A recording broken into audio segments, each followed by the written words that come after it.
오늘날에는 이렇게 주변에 보시면 나무로 된 나무 의자들이나 이런 좋은 가구들이 많이 있습니다. 너무 흔하다 보니까 귀한 줄 모르죠. 그런데 옛날에는 이런 가구들 다 누가 만들었죠? 목수들이 나무를 다 하나하나 재료를 다듬고 대패질도 하고 깎아서 이렇게 아구를 딱 맞추어가지고 이런 가구들을 만들었습니다. 근데 오늘날에는 그냥 뭐 가구들 다 찍어내죠. 사람들은 편하고 편리한 것들을 좋아해서. 그래서 오늘날에 이 아틀란타에도 이 미드타운에 가면은 스웨덴 제품인 아이키아라는 그러한 큰 가구 회사가 있습니다. 그곳에 가셔서 진열되어져 있는 진열장에 있는 가구들을 이렇게 보시고서 아, 저 가구가 좋겠다 하고서 아래층으로 내려가셔서 그 가구를 딱 사갖고 오면 가구가 다 맞추어진 가구가 아니라 집에 가지고 와서 그거를 하나하나 다 맞추어야 되는 그러한 가구로 되어 있습니다. 그러나 그 가구 안에는 설명서가 딱 있어가지고 순서대로 어떻게 조립을 하면 가구가 이렇게 완성됩니다 하는 그런 설명서들이 있습니다. 그런데 이 설명서를 안 보고 딱 내가 매장에서 본 대로 아, 저거 내가 맞출 수 있어 하고 내 맘대로 하다 보면 나중에 어떻게 될까요? 뭔가 꼭 남아요. 뭔가 꼭 남아서 제대로 가구가 튼튼하게 맞추어지지를 않는 것을 볼 수가 있습니다. 그래서 우리가 어떻게 합니까? 설명서대로 이 가구를 만들어 놓은 제작자의 의도대로 가구의 구성품들을 맞출 때 그 가구는 제대로 맞춰지고 어떻게 합니까? 제 역할을 감당할 수 있습니다. 예수님은 그 당시에 목수셨습니다.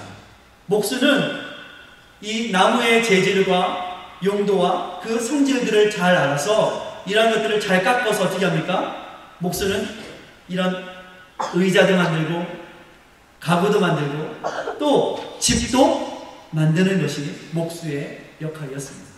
아마도 예수님께서는 이 가구들을 만드시면서 아마 그런 생각을 하시지 않으셨을까? 제 생각에는 이런 나무들은 이렇게 잘 딱 맞춰줘야 돼요.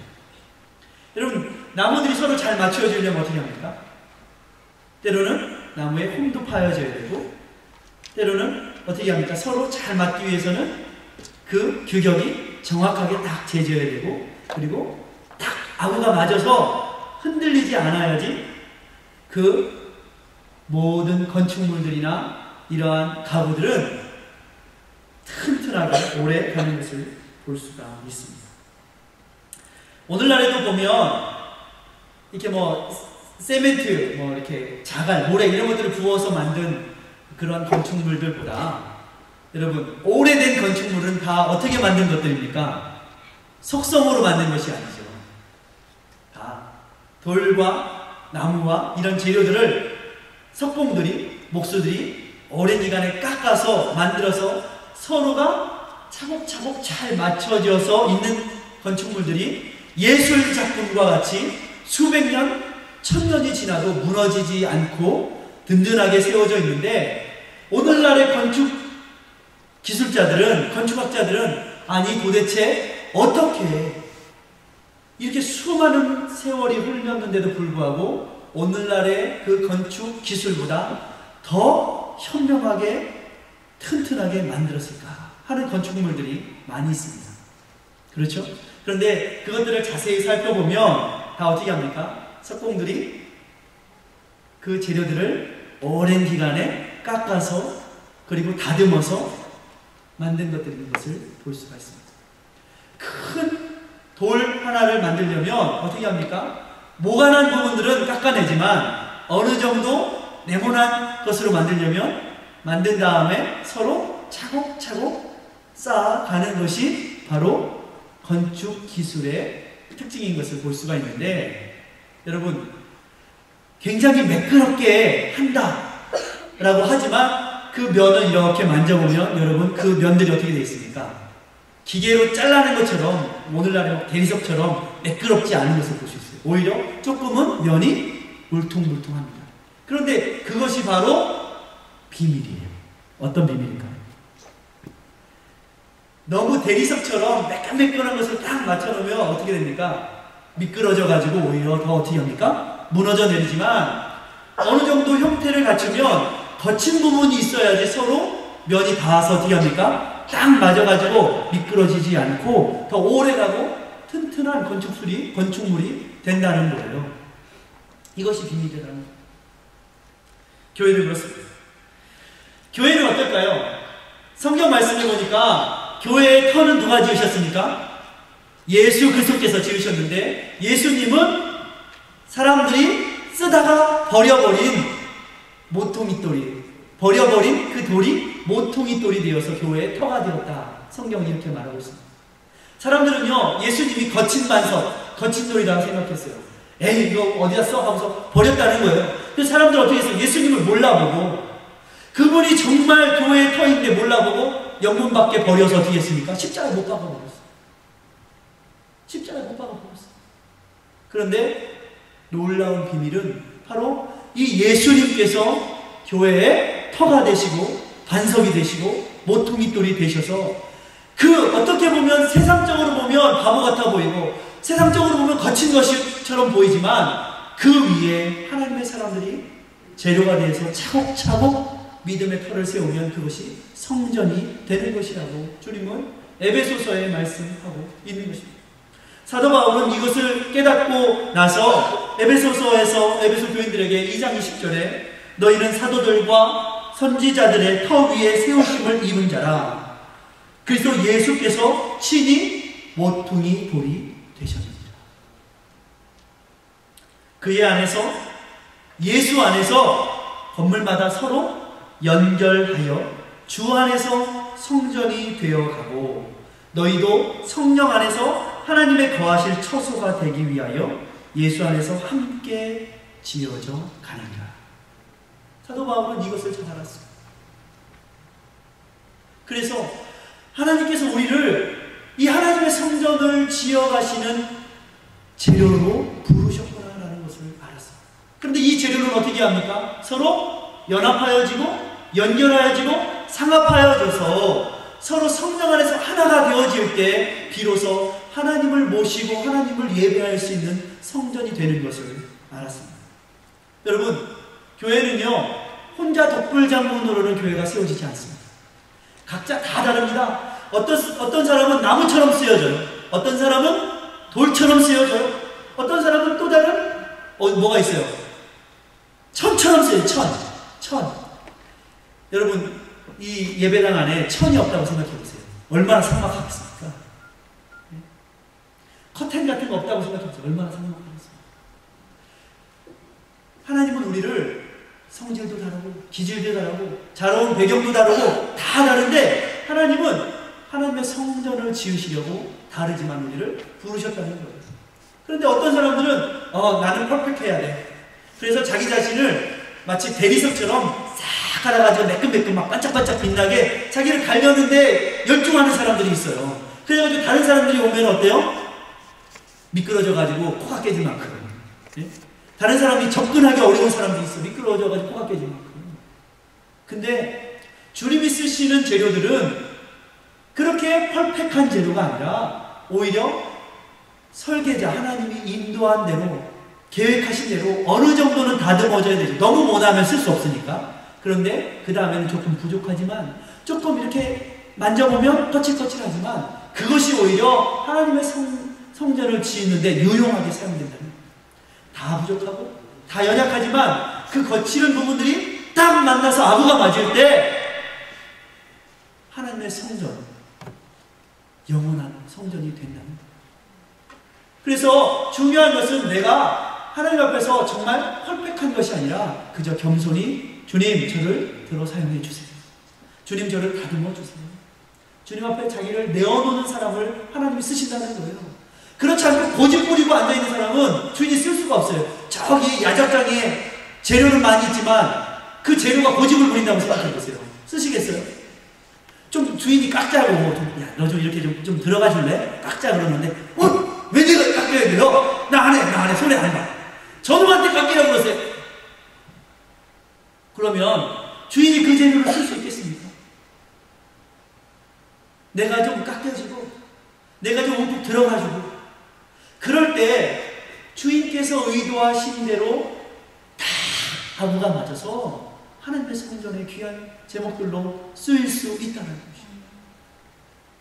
고린도 교회는요, 예수님에 대한 분명한 고백이 있었습니다. 확신도 있었어요. 그런데 정말 중요한 확신이 뭔지 아십니까? 그것은 고집 부리는 확신이 아니라 하나님 저를 이 모습 그대로 사용해 주세요. 이것이 확신이 있어야 되는데 어떤 사람들 확신이 지나쳐서 어떻게 해요? 자기는 절대로 안 굽히고 어떻게 합니까? 하나님 앞에 저는 이 모습 그대로 여기서 조금만 깎이면 저를 안 해요. 이렇게 한다는 거예요. 여기서 저를 조금만 다듬으시고 조금만 깎으신다면 저는 안 합니다. 쓰실 수 있어요? 없어요? 안 된다. 분명히 우리가 고백이 있어야 합니다. 그러나 그 고백은 예수 안에 있는 고백이 되어야 합니다. 할렐루야. 고린도 교회도 여전히 숙제가 있었습니다. 3절이 말씀하셨듯이 너희가 아직도 육신에 속한 자로다. 너희 가운데 시기와 분쟁이 있으니 어찌 육신에 속한 사람들이 아니냐. 겉으로는 어른인 척하지만 그 속은 어린아이와 같아서 사탕 하나 가지고 싸우는 거하고 똑같은 거예요. 어린아이들이 왜 싸우죠? 자세히 보면요, 아무것도 아니에요. 어른 입장에서 보면 아무것도 아닌데 사탕을 네 꺼내 내 꺼내 이렇게 싸워요.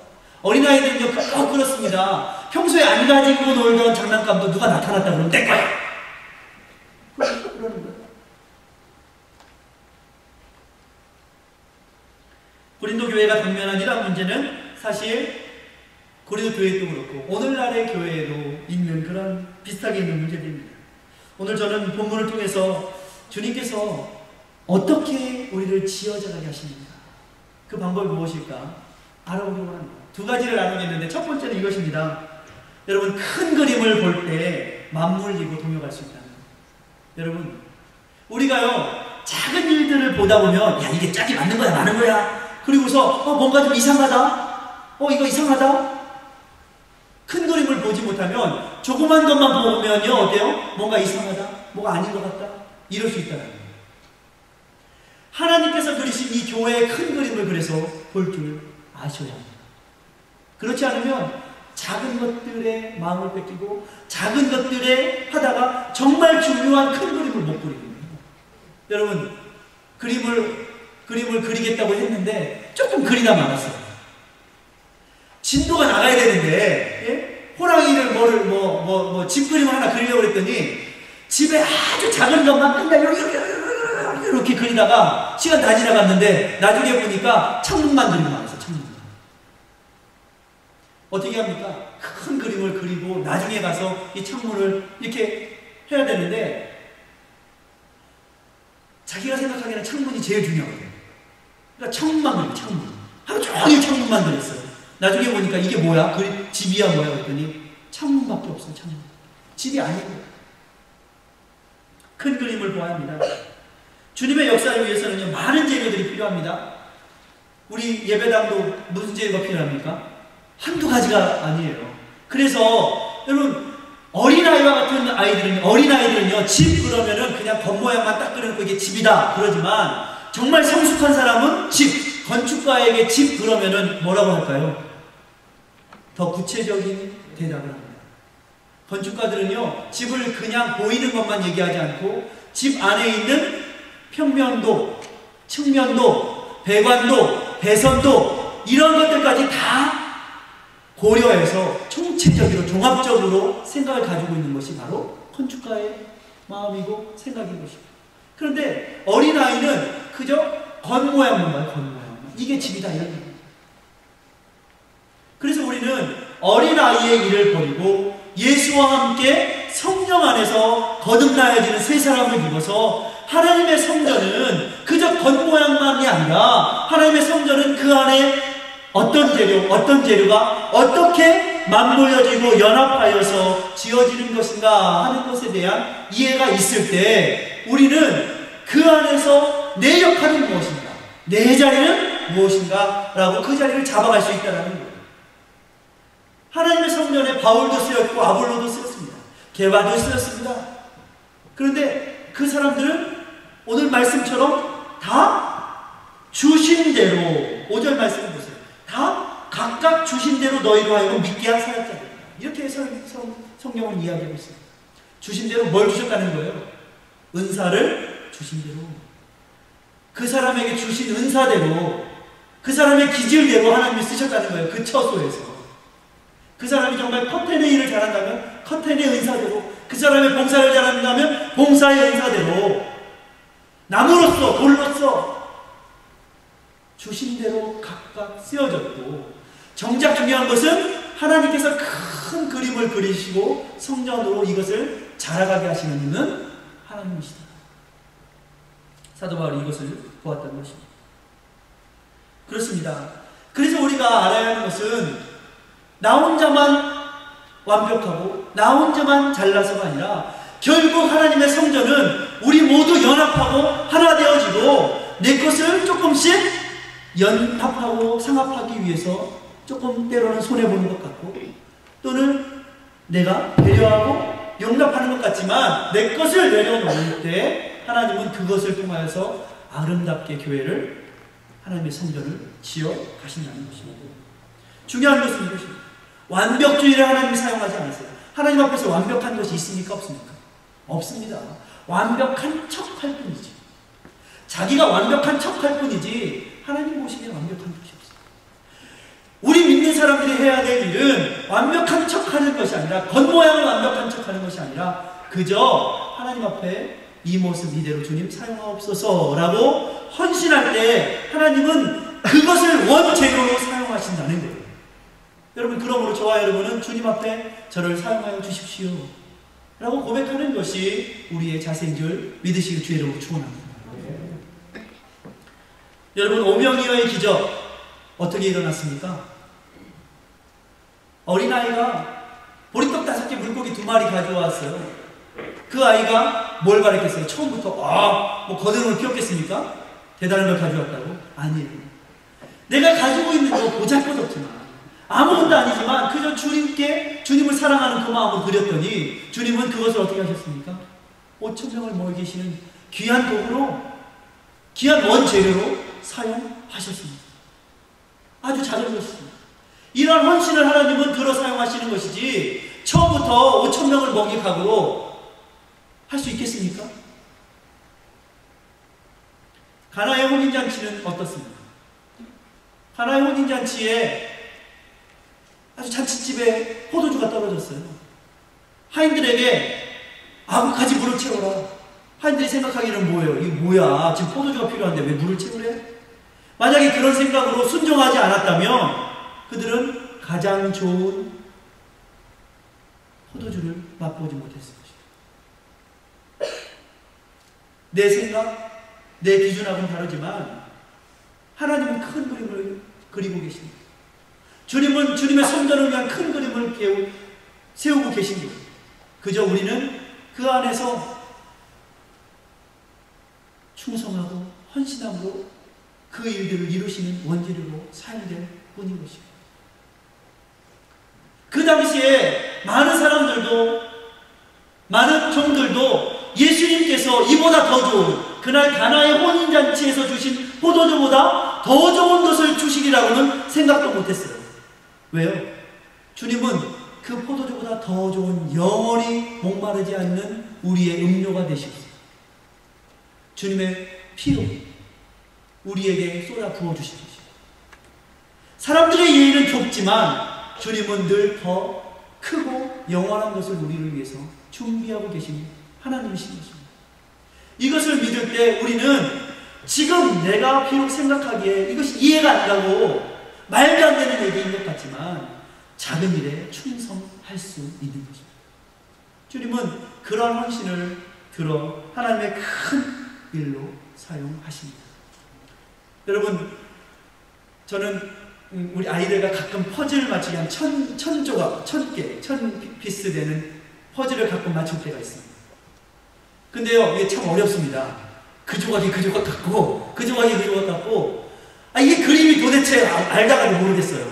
근데요, 맞추는 방법이 있습니다. 큰 그림을 봐야 돼요. 원래 그림을 봐야지 어디에 어느 모양, 어디에 어느 무늬가 있는지 알 수 있어요. 이것을 보지 않고서는 1000개, 1000피스 되는 퍼즐을 어떻게 맞추겠어요? 우리는 사실 그 하나님의 큰 그림 안에 있는 하나의 퍼즐 조각과 같은 존재들입니다. 주님 앞에 들려 사용되어질 때 주님은 우리 한 사람 한 사람의 기질과 성질과 그 은사를 통하여서 하나님의 교회를 아름답게 멋지게 그렇게 만들어 가십니다. 여러분, 이 스테인드 글라스 아시죠? 스테인드 글라스, 멋있는 이 빛의 색깔들이 있는 글라스, 이런 것들을 어떻게 맞춰지겠습니까? 한 조각 한 조각이 자기의 색깔대로 자기의 모양대로 맞추어질 때 아름다운 예술품이 되는 것처럼 주님은 우리로 하여금 서로 연합하고 하나 되어서 하나님의 놀라운 성전을 이루어가라. 세상이 알지 못하는 비밀한 성전을 이루어가라. 세상은 보이는 것을 말하지만 우리는 보이지 않는 신비한 하나님의 성전을 이루어가라. 거기에는 무엇이 있습니까? 예수 그리스도께서 우리를 이어주시는 다리가 되시고 촉매자가 되시어서 우리를 어떻게 하십니까? 막힌 담을 허시고 우리로 하여금 하나가 되시는 놀라운 사랑의 기적이 있는 것입니다. 그러므로 예수의 그 마음이 있는 사람들은 그제서야 하나님 앞에 마음과 마음을 이을 수 있는 재료들이 될 수 있는 것입니다. 그럴 때 배려할 수 있고요. 그럴 때 양보할 수 있습니다. 그럴 때 나누어줄 수 있어요. 그렇지 않으면 우리가 예수가 없으면, 예수님이 없으면 나누는 사람이 바보죠. 손해죠. 왜 내 것을 나누어? 왜 내가 손해를 봐? 왜 내가 움푹 패여야 돼? 네가 패야지. 이렇게 될 수 있어요. 우리는요, 예수 안에서 한 생명의 유기체입니다. 유기체. 한 생명의 유기체. 우리는 한 배를 탄 것입니다. 사도 바울은 로마서를 쓰면서 마지막 때 로마 교인들에게도 그런 말을 했어요. 유대인들과 이방인들이 함께 뒤섞여 있는 로마 교회도 너희가 서로 예수 그리스도 안에서 거룩한 입맞춤으로 문안하라. 여러분, 유대인과 이방인들이 거룩한 입맞춤을 한다는 게 가당키나 한 얘기입니까? 오늘날로 말하면 어쩌면 이 아틀란타도요, 지금으로부터 30년, 40년 전까지만 해도요, 흑인과 백인이 어떻게 했습니까? 백인들은요, 저 니그로 같이 밥도 식당에서 밥도 같이 안 먹고 버스도 같이 타지 않고 어떻게 했습니까? 나이가 많은 흑인들한테도 헤이 보이 이렇게 불렀단 말이에요. 어른들한테 헤이 보이 이렇게 불렀다. 야, 이 꼬마야 이렇게 불렀단 말이에요. 기독교 국가, 이 남부를 바이블 벨트라고 하지 않습니까? 예수를 믿으면서도 그 마음속에 진정한 예수님께서 주시는 사랑과 화평과 하나됨을 알지 못하면, 믿는다고 하지만 여전히 피부가 다르다는 이유만으로 헤이 보이, 니그로 이런 말을 쓰게 되는 것입니다. 저놈이 어찌 나하고 밥을 같이 먹어? 저런 인간이? 이런 마음이 있을 수 있다는 거예요. 그러므로 우리가 진정으로 돌비가 아닌 신비의 마음에 비해 예수 그리스도를 새기지 아니하면 우리는 여전히 뒤틀려 있고 왜곡되어 있고 하나님의 사랑을 알지 못하는 사람일 수 있는 것입니다. 그러므로 주님께서는 예수 그리스도 안에서 너희가 하나가 되어 상합하고 연합하여 거룩한 입맞춤으로 문안하라. 로마 교인들에게 쓰고 있는 것입니다. 저와 여러분이 어린아이를 버려야 합니다. 이 시대의 교회들이 어린아이를 버려야 합니다. 한국의 어떤 교회는 무슨 교회 파 뭐 이런 얘기들이 있대요. 그 교회 교인들이 나타나면 다른 사람들이 주눅이 들고요. 이게 말이 됩니까? 이게 예수님을 아는 얘기입니까? 정말 코미디 같은 얘기들, 만화 영화 같은 얘기들이 있는 것입니다. 하나님의 교회는 에서와 같은 사람, 얼굴이 발갛게 달아올라 유계혈기를 믿는 사람들하고는 관계가 없습니다. 오직 그리스도 예수의 영을 믿고 그 안에서 불려진 그리고 하나 된 사람들이 주님의 교회를 세웁니다.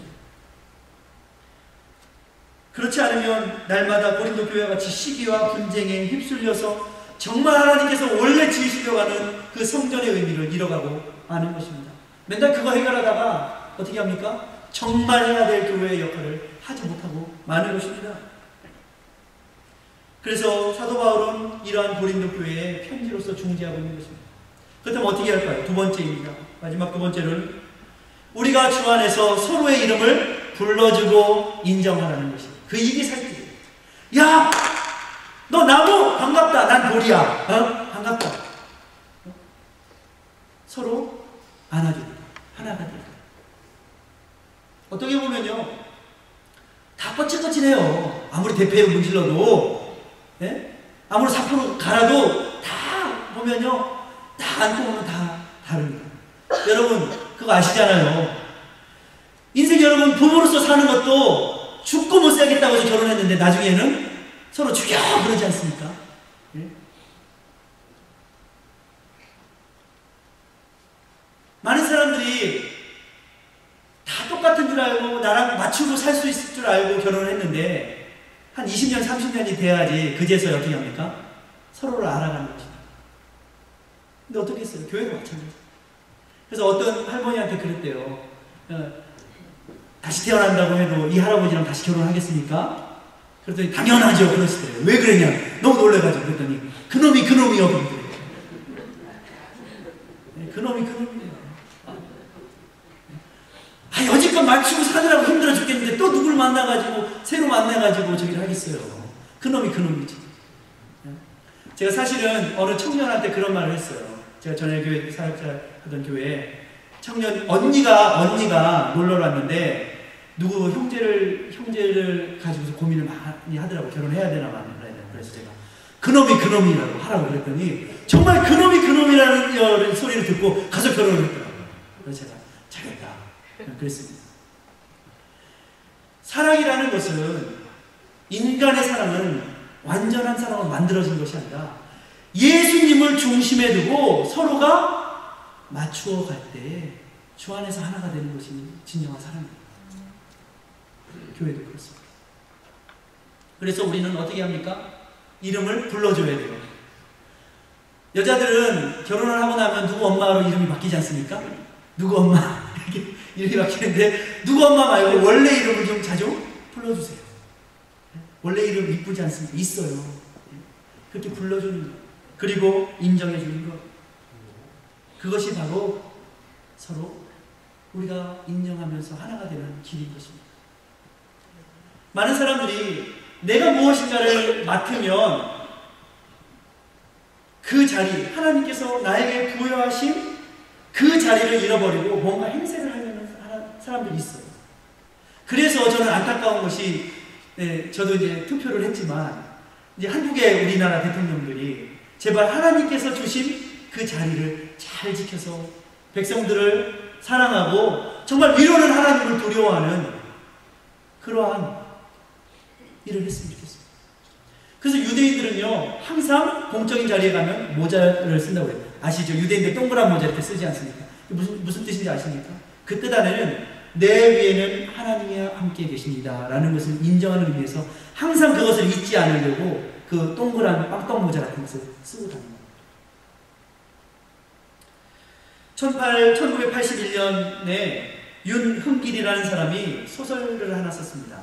여러분 혹시 읽어보셨을 것입니다. 학창시절에 완장이라는 소설입니다. 완장 들어보셨어요? 예, 완장이 뭐냐면 여기다 탁 차는 완장이에요. 완장. 예, 완장이라는 소설. 이 윤흠길이라는 사람이 그 안에 있는 임종술이라는 사람의 주인공을 해서 소설을 하나 썼는데, 임종술은 동대문 상가에서 지게질을 하면서 먹고 살다가 너무 살기 어려워서 고향으로 전라도로 낙향을 하게 되었습니다. 그런데 그 당시에 전라도의 한 지역의 그 고향에 호남 지역개발이라는 지역개발 공사가 들어섰는데, 이 갑자기 땅값이 올라가지고 최 사장이라는 사람이 졸부가 됐어요. 졸지의 부자. 졸지의 부자를 졸부라고 하지 않습니까? 졸지의 부자가 되었어요. 그래가지고 졸부가 돼가지고 이 땅을 어떻게 이용을 할까 그러다가 여기다가 뚝방을 세우고 여기다 물을 담아서 저수지로 이용하면 농수로도 쓸 수 있고, 거기다가 치어, 물고기 새끼들을 풀어놔서 치어를 풀어놓고 여기를 낚시터로 이용하면 돈을 많이 벌겠다. 그래서 43만 평이 되는 이 뚝방을 만들고 치어를 만들고 이 임종수리를 완장을 하나, 노란 완장 하나 딱 채워가지고 이 저수지 관리인으로 딱 임명을 했어요. 그랬더니 그날부터 여기 시골에 와서 밥도 겨우 먹고 살던 이 임종술이 그 동네에서 행세를 하기 시작했어요. 완장을 달고. 그래가지고 딱 노란 완장을 달고 나타내가지고 저수지에서 낚시라도 하려고 치면 어떻게 합니까? 동네 사람 그냥 가가지고 막 때려주고 못하게 하고 막 이러는 거예요. 그러한 완장 하나 달았다고 하루는 친구도 사람도 알아보지 못하고 친구가 한밤중에 자기 아들을 데리고 그 저수지로 낚시를 하러 왔는데 임종수리가 그것을 발견하고 나서 어떻게 했냐면 그 친구의 아들을 때려가지고 귀가 먹게 하는 사고가 났습니다. 그러고 나서도 사람들은 임종술이 저거 완장 하나 달더니 아주 지가 대단한 줄 알아요. 손가락질 하는데도 날로 시간이 갈수록 고개가 뻣뻣해지고 완장 달고 온 동네 천지를 그냥 휘짓고 돌아다니는 거예요. 임종술이가. 예? 이게 완장이라는 소설에 나오는 거예요. 그랬는데 원래 주인이었던 최 사장이 나타났습니다. 최 사장이 나타나서 최 사장이 자기 땅을 이 서울 도회지의 사람들에게 구경도 시켜주고 낚시라도 해가지고 또 매운탕이라도 끓여주려고 데리고 왔는데 이 임종술이 최 사장도 몰라보고 그 친구들한테 횡패를 막 부렸습니다. 그리고 나서 마지막 장면에 그 완장, 노란 완장은 저수지에 둥둥둥둥 떠다니고 임종술은 그 자리에 잘려서 그 자기 일을 잃어버렸다. 1980년대 하면 어떤 시대였습니까? 독재 시대 아니었습니까? 무엇인가 자기가 권력이 있고 힘이 있다고 막 휘두르던 시대. 완장 하나 차고 그 부여받은 것을 봉사와 헌신으로 하지 않고 자기한테 한 자리 줬더니 전권을 휘두르는 그 완장. 그 이후에도 이문열이라는 작가는 우리들의 일그러진 영웅이라는 소설을 쓰면서 그 안에 있는 반장 아이가 선생들과 친구들을 속이고 출세하려고 맨날 답안지를 고쳐 써서 1등을 하는 그런 모습들을 그리고 있지 않습니까? 그렇습니다. 사람 마음속에는 다 완장을 차고 행세하려는 마음이 있습니다. 그런데 이러한 마음은 바로 예수 안에서 우리는 하나님 앞에서 한 가지씩의 일을 맡은 청직이다라는 것을 잃어버리면 사람은 그렇게 교만해질 수 있다는 것입니다. 이것을 단적으로 보여주는 소설입니다. 저와 여러분도 마찬가지입니다. 우리가 서로를 인정해주고 서로 사랑해야 합니다. 그리고 우리는 어떻게 합니까? 내가 서 있는 이 자리, 하나님께서 나에게 주신 그 재료로서의 기질, 하나님 앞에 어떻게 다듬어지고 사용될 수 있을까? 겸손히 주님께 맡길 때 주님께서는 저와 여러분을 어떻게 합니까? 귀하게 귀한 성전을 지어가는 놀라운 도구로 사용하시는 것입니다. 저와 여러분 함께 지어져 가야 합니다. 그런 이해가 있을 때 우리는 굳이 옆 사람과 경쟁하려고 하지 않고 옆 사람과 다투려고 하지 않습니다. 칭찬에 인색한 사람 있죠. 옹졸한 마음이 있는 사람 있죠. 자기가 잘하면 꼭 칭찬받아야 되고 남이 잘하는 것은 꼭 인색해요. 칭찬에 인색한 사람이 있습니다. 그러지 말라는 거예요. 굳이 우리가 예수 안에가 하나가 되면 굳이 경쟁할 필요가 없는 거예요. 그저 우리가 맡겨진 일을 최선을 다하면 되는 것입니다. 여러분, 포도원 품꾼들 중에서 먼저 들어간 품꾼들, 나중에 들어간 품꾼들 중에 어떻게 말씀하셨죠, 주님이? 먼저 들어간 품꾼들은 일은 안 하고 누구만 쳐다봤어요? 나중에 온 것들이 얼마나 받아가나 보자. 이거 아니에요? 나중에 온 것들이 얼마나 받아가나 보자. 그들의 관심이 그거였어요. 그런데 주님은 뭐라고 말씀하셨냐면 먼저 된 자가 나중 되자고 나중 된 자가 먼저 되는 일이 있으리라. 마지막 때 주님 말씀하십니다. 우리가 우리의 진정한 큰 그림 하나님을 보지 못하면 작은 것들에 어떻게 합니까? 작은 것들에 아웅다웅하고 시기와 분쟁으로 하다가 나중에는 어떻게 합니까? 주님께 책망받게 되었다는 거예요. 그저 우리는 우리가 옆에 있는 사람도 하나님의 동역자요. 오늘 말씀을 보십시오. 하나님의 밭이요 하나님의 집이야. 사도 바울은 이렇게 말하는 거예요. 각 사람 다 중요하다, 소중하다, 다 맡은 바가 있다. 그러나 모든 것을 하나가 되시는, 모든 것을 잘하게 하시는 분은 하나님이시고, 그리고 너희는 서로 동역자이다. 이렇게 말씀합니다. 동역자는 서로 힘을 합해야 되고, 하나님의 밭은 하나님께서 주신 그 씨를 어떻게 합니까? 싹이 나고 열매를 맺게 하는 것이 하나님의 밭의 역할입니다. 하나님의 밭이 그것에는 관심이 없고, 옆집에 돌순이에는 콩을 심었는데 팥이 나나 보자, 이러면 안 돼요. 저와 여러분, 이 마지막 때에 이런 유혹들이 세상의 교회에도 많이 있습니다. 그러나 저는 우리 엘리교회는 그렇지 않다라고 믿습니다. 저와 여러분이 그리스도 예수 안에서 우리는 서로 동역자요, 하나님의 집이요, 하나님의 밭이구나 하는 것을 왜 오늘 알았습니까? 알면 되는 것입니다. 그리고 우리가 변화되어지는 것입니다. 저와 여러분이 이렇게 함께 지어져 가시길 주의 이름으로 축원합니다. 기도하겠습니다.